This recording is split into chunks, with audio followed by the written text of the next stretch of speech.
flipping through the newspapers, switching through multiple news channels, exploring different websites and online mediums for relevant news? Keeping up to date with important news is not only time-consuming but also requires meticulous upkeep of notes for thorough revision. With a limited period in hand and abundant resources to study from, do not let current affairs come in the way of your prelims success. Join the PT 365 program by Vision IAS and advance in your preparation for current affairs. Starting on 9th January at 5 p.m., this 20-day course offers comprehensive coverage of 1 year of current affairs in 60 hours. Join for improved knowledge with complete coverage of the Hindu, Indian Express, PIB, Economic Times, Yojana, Economic Survey, etc. Doubt-clearing sessions and mentoring for thorough knowledge. Access to Sandhan personalized test with 25,000 plus questions. Access to live and online classes for flexibility in timing. It's time to devote your energy to smart learning and not running. Enroll today and excel in UPSC prelims with a strong command of current affairs. Hello and welcome to this edition of News Today. Without delay, let's have a look at the headlines first. Union Cabinet approves the revised Waqf Amendment Bill 2024. Tamil Nadu opposes 3-language policy in schools under the NEP 2020. First detailed geological mapping of Moon's South Pole area made from Chandrayaan data. NASA launches satellite to detect water on the Moon. Ministry of Ports, Shipping and Waterways launched a series of initiatives to modernize India's maritime infrastructure. Madhya Pradesh Chief Minister released 10 Gharials in river Chambal to bolster the population. In the first news for the day, the Union Cabinet has approved the revised Waqf Amendment Bill 2024, incorporating suggestions from the Joint Parliamentary Committee or JPC. This move aims to strengthen the regulation and management of Waqf properties across India. Earlier, amendments were made in 2013 based on the recommendations of the High-Level Committee under the chairmanship of Justice retired Rajendra Sachar and the report of JPC. Let's take a closer look at the Waqf Amendment Bill 2024. The objective of the bill is to amend the Waqf Act 1995 to improve regulation of Waqf properties. One of the key provisions of the bill is the inclusive composition of Waqf management, ensuring greater representation of Muslim women and Muslim OBCs in management, that is, both the Central Waqf Council and State Waqf Boards. Central Waqf Council is a statutory body established in 1964 to oversee and advise state-level Waqf boards across India. It does not exercise direct control over Waqf property itself, and the State Waqf Board has superintendence over maintenance and administration of Waqf properties. In addition to making the management structure more inclusive, the bill introduces a new appeal mechanism, allowing any orders issued by Waqf tribunals to be challenged in the High Court within 90 days. Furthermore, the legislation seeks to enhance technology integration by improving the registration process for Waqf properties. Another significant reform is the creation of separate Waqf boards for Agha Khani and Bohra communities, ensuring better governance for these groups. But what is Waqf? The concept of Waqf refers to properties that are permanently dedicated for religious or charitable purposes under Islamic law, and any other use or sale of the property is prohibited. Waqf properties are bestowed upon Allah and are managed and administered by appointed mutawalli. Furthermore, Waqf boards currently control 8.7 lakh properties spanning 9.4 lakh acres across India, and India has the largest Waqf holding in the world. The need for an amendment to the Waqf Act arises due to several key issues. The principle of once a Waqf, always a Waqf has led to numerous disputes and claims, creating legal complexities. Additionally, there is no judicial oversight over tribunal decisions, which limits the scope for appeals and fair adjudication. Furthermore, the survey work of Waqf properties conducted by the Survey Commissioner has been found to be unsatisfactory, raising concerns over the proper documentation and management of these assets. By introducing these amendments, the government aims to make Waqf management more transparent, inclusive, and technologically advanced, ensuring better governance of these religious endowments while preserving their sanctity and intended purpose. Moving on, a major standoff has emerged between the Tamil Nadu government and the central government over the implementation of the three-language policy under the New Education Policy or NEP 2020. As a result, the centre has withheld funds for the Samagra Shiksha scheme in the state. Tamil Nadu has consistently opposed the three-language policy and currently follows a two-language policy, with Tamil and English as the mediums of instruction. The state government argues that this system has been in place for decades and sees no reason for a change. Let's look at the three-language policy closely. This policy, as envisioned under National Education Policy 2020, aims to promote multilingualism and strengthen national unity. It requires students to learn three languages, out of which two must be native to India. However, the choice of languages is left to the states and students. Historically, the idea of a three-language formula has evolved over time. The University Education Commission of 1948-49, chaired by Dr. Sarvapalli Radhakrishnan, played a key role in shaping this concept. Recommendations of this commission led to the evolution of a three-language formula for school education. It was later formally proposed by the Kothari Commission 1964-66 and was subsequently incorporated in the National Education Policy of 1968. The three-language formula was retained in NEP 1986 and NEP 1992, and now NEP 2020 continues the policy with added flexibility, notably without explicitly mandating Hindi but requiring two regional languages. The three-language policy has raised several concerns among various states and stakeholders. One of the primary apprehensions is the perceived fear of the imposition of Hindi, which some non-Hindi speaking states view as a threat to their linguistic identity. Additionally, there is a worry about the increased academic burden on students, as learning an extra language could add pressure to their already demanding curriculum. States also argue that they have their own language policies, which have been in place for years and work efficiently for their educational framework. Furthermore, financial and resource constraints pose a significant challenge, as implementing the policy would require additional teachers, training, and infrastructure, putting strain on the existing education system. Tamil Nadu has remained firm in its stance against the policy, viewing it as an imposition on the state's linguistic autonomy. With the centre linking Samagra Shiksha scheme funding to the implementation of the policy, tensions have escalated, sparking concerns about the future of education funding in the state. In a groundbreaking achievement, researchers from ISRO, among other institutions, have successfully created the first detailed geological map of the Moon's South Pole region from Chandrayaan data. This lunar mapping was made possible using data collected by the Pragyan rover, which was deployed by the Vikram lander during India's Chandrayaan-3 mission. The Vikram lander touched down near the South Pole Attican Basin, one of the largest and oldest impact craters of the solar system. Through this mission, scientists have uncovered significant geological insights, reshaping our understanding of the Moon's history and its connection to Earth. To provide some context, let's first look at the Chandrayaan-3 mission. It is a follow-up mission to Chandrayaan-2, designed to demonstrate India's end-to-end capability in executing a safe landing and roving on the lunar surface. The mission comprises two key components. The Vikram lander and the Pragyan rover, both launched aboard the LVM-3 rocket.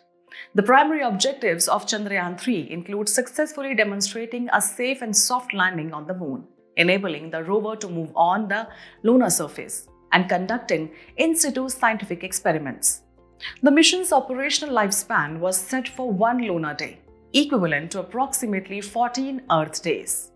Notably, Chandrayaan-3 became the first mission to land in a high-latitude polar region of the Moon, specifically 630 kilometers from the lunar South Pole, marking a significant milestone in India's space exploration efforts. Now turning to the key discoveries from Chandrayaan-3's exploration. The lunar terrain was found to be a combination of highlands and low, flat plains, indicating a diverse and complex landscape. One of the most remarkable findings was the confirmation of an ancient subsurface magma ocean, suggesting that the moon once had a molten lava interior that extended across its entire surface. The research also determined that the lunar South Pole region is approximately 3.7 billion years old, which coincides with the period when the first microbial life is believed to have appeared on the Earth. Moreover, the geochemical composition of the moon was found to share striking similarities with Earth, reinforcing the widely accepted theory that both celestial bodies originated from the same molten material. This supports the hypothesis that the moon was formed following a massive collision between Earth and the Mars-sized body around 4.5 billion years ago. But what is the significance of lunar craters? The moon's craters have been preserved for billions of years due to no atmospheric erosion. They offer vital insights into the solar system's early history and help date geological features on other planets. Lunar craters act as time capsules, preserving records of space rock impacts shaping the entire solar system. This pioneering mapping effort by Chandrayaan-3 has opened new doors for lunar exploration and could play a crucial role in future missions aimed at exploring and utilizing the moon's resources. In a major step toward understanding lunar water resources, NASA launches a satellite to detect water on the moon. A SpaceX Falcon 9 rocket launched NASA's Lunar Trailblazer orbiter as a secondary payload. The primary payload was Intuitive Machines' Lunar Lander Mission, or IM-2.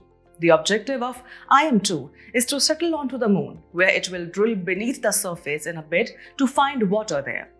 Let's look at the Lunar Trailblazer mission in detail. Lunar Trailblazer will orbit the moon at an altitude of approximately 100 kilometers, capturing high-resolution images of targeted areas to study the form, distribution, and abundance of water and to better understand the lunar water cycle. This data will play a crucial role in guiding future human missions to locate and extract lunar water resources. Two Lunar Trailblazer instruments will take measurements from lunar orbit. Lunar Thermal Mapper, or LTM, which maps and measures the lunar surface temperature, and High-Resolution Volatiles and Minerals Moon Mapper, or HVM3, that detects flight patterns and indicate the presence of water. But why is lunar water important? Lunar water has immense potential. It can be processed into drinking water, converted into oxygen for breathing, and even used as a hydrogen fuel for rockets. This discovery could also enable exploration of the solar system, like deeper space exploration, including future Mars. The timeline of lunar water discoveries highlights significant milestones in understanding water presence on the moon. In 2009, ISRO's Chandrayaan-1 detected signs of hydrated minerals, OH or H2O, in sunlit areas using its Moon Mineralogy Mapper, or M3. That same year, NASA's Cassini and Deep Impact missions confirmed Chandrayaan-1's findings of hydration on the lunar surface. From 2009 to 2018, NASA's Lunar Reconnaissance Orbiter LRO provided continuous data on lunar water ice in cold traps at the poles. In 2018, a reanalysis of Chandrayaan-1 data produced high-resolution maps, confirming definitive evidence of water ice in permanently shadowed regions. By 2020, NASA's SOFIA, or Stratospheric Observatory for Infrared Astronomy, detected water molecules on sunlit surfaces, particularly in Clavest crater. In 2023, the first detailed water map of water distribution across the lunar South Pole was released based on SOFIA data. Later in 2023, ISRO's Chandrayaan-3 successfully landed near the lunar South Pole to study its potential water ice deposits. To conclude, with the Lunar Trailblazer mission underway, NASA continues to push the boundaries of space exploration, bringing us closer to harnessing the moon's resources for a sustainable future in space. Moving ahead, the Ministry of Ports, Shipping and Waterways has launched a series of transformative initiatives aimed at modernizing India's maritime infrastructure. These measures will enhance efficiency, strengthen supply chains, and boost India's position as a global maritime hub. Let's take a closer look at these initiatives. One of the key initiatives is the One Nation, One Port process, or ONOP, which aims to standardize and streamline operations across all major ports in India. Another significant step is Sagar Aankalan, under which the Logistics Port Performance Index, or LPPI, for FY 23-24 will assess the performance of both major and non-major ports in the bulk, dry and liquid, and container categories. The evaluation will be based on key performance indicators such as cargo handling, turnaround time, berth idle time, container dwell time, and ship birthday output. This initiative aligns with the PM Gati Shakti National Master Plan and the National Logistics Policy 2022, focusing on optimizing logistics efficiency across India's port network. To further bolster India's port infrastructure, the Bharat Global Ports Consortium has been introduced. This initiative aims to streamline logistics, strengthen supply chains, and support the Make in India campaign by enhancing exports by developing robust port infrastructure. It will bring together key stakeholders, including India Ports Global Private Limited and Sagarmala Development Company Limited, fostering collaboration and development in the maritime sector. In a major push towards digitalization, the ministry has also launched the MATRI logo, or Master Application for International Trade and Regulatory Interface. This platform is designed to simplify trade processes, eliminate bureaucratic redundancies, and expedite clearances, reinforcing India's commitment to improving the ease of doing business. Notably, MATRI will play a crucial role in operationalizing the Virtual Trade Corridor, or VTC, between India and the UAE. It is also aligned with the India-Middle East Europe Economic Corridor, or IMEEC, and is expected to expand further to BIMSTEC and ASEAN nations. By leveraging cutting-edge technologies such as AI and blockchain, MATRI will enhance efficiency and security in international trade. With these ambitious initiatives, India is taking significant strides towards modernizing its maritime sector, fostering global trade, and reinforcing its position as a major player in the global logistics and shipping industry. Moving ahead, in a major step towards wildlife conservation, Madhya Pradesh Chief Minister has released 10 Gharials into the Chambal River to boost their population. This initiative reaffirms the state's commitment to Gharial conservation, as Madhya Pradesh is home to over 80% of India's Gharial population. Let's dive into the details. Gharials, scientifically known as Gharials gangeticus, are unique long-snouted crocodiles endemic to the Indian subcontinent. Their name is derived from ghara, meaning pot, due to the distinctive bulbous growth on the snouts of mature males. These reptiles are critically endangered according to the IUCN Red List and are protected under Schedule 1 of the Wildlife Protection Act of 1972, as well as Appendix 1 of CITES. Their ideal habitat consists of freshwater rivers with sandy banks, and while they were once found across the Indus, Ganga, Brahmaputra and Mahanadi, Brahmani, Baitani river systems across India, Bhutan, Bangladesh, Nepal and Pakistan, their current range is now largely limited to the Chambal, Girva in India and Rapti Narayani rivers in Nepal, with smaller populations in the Ken, Yamuna, Brahmaputra, Ghagra and Bhagirathi Hooghly rivers. Threats to gharials include habitat destruction due to agricultural and industrial expansion, plastic pollution, accidental entanglement and drowning in fishing nets, egg predation and illegal poaching for their skin and meat, and the use of their body parts in traditional medicine. However, several conservation efforts have been put in place. Captive breeding and reintroduction programs such as the Deori Gharial Breeding Center in Madhya Pradesh and Kukrail Rehabilitation Center in Lucknow have played a crucial role in their survival. The Gandak River in Bihar has also emerged as a successful breeding site. The National Chambal Sanctuary remains the largest gharial habitat in India, and the Project Crocodile initiative, launched in 1975, continues to aid conservation efforts. India is also home to two other crocodilian species, the saltwater crocodile or Crocodylus porosus, which is classified as least concern by the IUCN and found in the Sundarbans Bhitarkanika Wildlife Sanctuary in Odisha and the Andaman and Nicobar Islands, and the mugger crocodile or Crocodylus palstrus, classified as vulnerable with populations thriving in rivers, lakes, and marshes across 15 states, including the Middle Ganga, Chambal River, and Gujarat.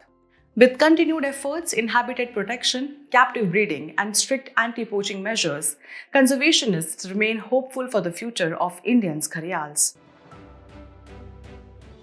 In today's Personality in News, we turn our attention to Shri Nanaji Deshmukh. On the 15th death anniversary of Bharat Ratna Nanaji Deshmukh, Union Home Minister addressed the Remembrance Day ceremony, highlighting his invaluable contributions to the nation. Born in Hingoli, Maharashtra in 1916, Nanaji Deshmukh was a pioneer of rural development and social transformation. In 1972, he founded the Deen Dayal Research Institute or DRI to validate the philosophy of integral humanism propounded by Pandit Deen Dayal Upadhyay. If you talk about his contributions, Nanaji Deshmukh was the initiator of the Sampurna Kranti or Total Revolution, a call of Lok Nayak Jai Prakash Narayan, and waged a crusade against the emergency in 1975. He also actively participated in Acharya Vinoba Bhave's Bhudan movement. A visionary in education and rural upliftment, he established Chitrakoot Gramoday Vishwavidyalaya, India's first rural university in Chitrakoot, where he also served as the first chancellor. His legacy continues to inspire grassroots development and self-reliance in India. As we conclude today's main news, let's have a look at some quick updates. The US SEC has requested assistance from the Indian government under the Hague Service Convention to serve summons in a securities and wire fraud case. It is an international treaty established in 1965 that streamlines the process of serving legal documents across international borders. A first-of-its-kind discovery of a petrified wood fossil has been made at Rajmahal Hills in Pakur, Jharkhand. Petrification is a process of permineralization where the organic matter is completely replaced by minerals and the fossil is turned to stone. It reproduces the original tissue in every detail. A study shows that olive ridley numbers are growing, but rising sand temperatures are skewing gender ratios. Olive ridleys are among the smallest and most abundant sea turtle species globally. The Arabada phenomenon, Spanish for arrival, is a mass synchronized nesting event unique to olive ridleys. In a rare event, massive methane plumes emitted from volcano Mount Fentale in Ethiopia. Mount Fentale is a stratovolcano which last erupted in 1820. A stratovolcano is a large, steep-sided volcano built up by alternating layers of lava flows and volcanic ash, often associated with explosive eruptions. The Cali Fund was launched at COP16 of the United Nations Convention on Biological Diversity, with the aim of boosting biodiversity finance for the fair and equitable sharing of benefits from the use of digital sequence information or DSI on genetic resources. DSI refers to data from DNA or RNA that can be stored digitally. Ministry of Electronics and Information Technology launched the Aadhaar Good Governance portal with the objective to streamline approval process for Aadhaar authentication requests. This platform comes into effect after Aadhaar authentication for good governance, social welfare, innovation, knowledge amendment rules 2025. DRDO and the Indian Navy successfully flight tested the first of its kind naval anti-ship missile or NASM-SR from the Integrated Test Range at Chandipur. Key features of NASM-SR include an indigenous imaging infrared seeker which facilitates high-precision strikes, man-in-loop control, which allows real-time targeting adjustments, and a propulsion system that uses a solid propulsion system with an inline ejectable booster. Amazon has launched a quantum computing chip named Ocelot. It is a prototype that has only a tiny fraction of the computing power needed to create a useful machine. It consists of 2 integrated silicon microchips, and its high-quality oscillators are made from a thin film of a superconducting material called tantalum. Before we sign off, let's challenge your understanding in today's installment of Test Your Learning.